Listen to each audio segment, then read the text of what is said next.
Olá, tudo bem? Seja mais uma vez bem-vindo à nossa websérie sobre neurologia. Eu sou a doutora Priscila Provetti, sou neurologista do Hospital Anchieta e hoje vamos falar sobre esclerose múltipla.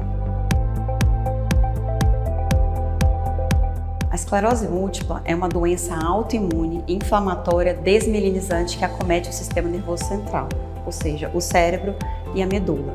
É uma doença ocasionada por nossas células de defesa, que ao invés de atacar, por exemplo, as bactérias ou vírus, acabam atacando uma região do neurônio que chama mielina. Pensa no neurônio como se fosse um fio, né? Então tem o neurônio dentro e ele volta por uma capa, que chama mielina. Quando a gente desencapa o fio, aquele fio passa a não funcionar adequadamente. Na esclerose múltipla, a gente tem a perda dessa capa de mielina, por isso o termo desmielinizante. É uma doença que afeta muito mais mulheres, principalmente mulheres jovens, entre 20 e 40 anos. Pode surgir antes dessa idade, pode surgir depois, mas é mais comum o acometimento entre 20 e 40 anos e em mulheres, sendo que pode aparecer também em homens. Apesar de ser uma doença rara, nós temos cerca de 3 milhões de pessoas acometidas com essa doença no mundo e no Brasil nós temos cerca de 40 mil pessoas acometidas. E é a principal causa de incapacidade em jovem, excluindo as causas acidentais. Os sintomas que você pode apresentar são variados dependendo do local do cérebro que foi acometido. Então, sintomas como formigamento no braço, numa perna, perda de força, desequilíbrio, tontura, embaçamento visual, são todos sintomas que o paciente com esclerose múltipla pode apresentar. E geralmente são sintomas que duram mais do que 24 horas.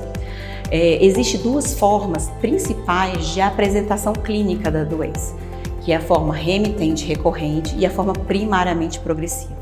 Na forma remitente recorrente, a doença se apresenta em surtos, ou seja, o paciente apresenta sintomas neurológicos que vão durar um tempo e apresenta uma melhora, parcial ou completa, seguido por um período que ela fica estável, não tem piora dos sintomas. Essa é a forma principal de acometimento e cerca de 85% dos pacientes vão apresentar a doença dessa forma. Na forma primariamente progressiva, o paciente tem um sintoma neurológico que vai piorando progressivamente. Ele pode até ter picos de piora, mas entre um pico e outro você também tem essa piora progressiva. Essa é a forma primariamente progressiva, é uma forma muito mais rara. A esclerose múltipla é uma doença extremamente incapacitante, principalmente se ela não for tratada de forma adequada e de forma precoce.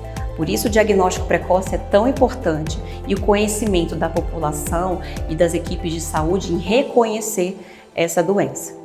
Existem vários tratamentos hoje disponíveis, tanto no SUS quanto pelos planos de saúde, para tratar essa doença. E que, se não tratada, realmente pode deixar sequelas bem importantes.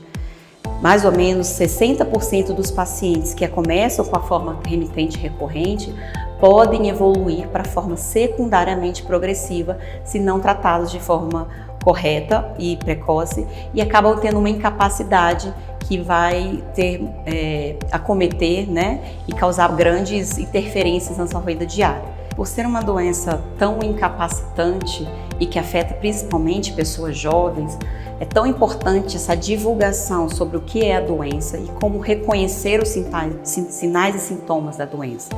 O tratamento instituído de forma precoce pode mudar a evolução da doença e muitos pacientes conseguem ter uma vida normal, conseguem engravidar, ter os seus planos e seguir com uma vida normal, sem incapacidades maiores.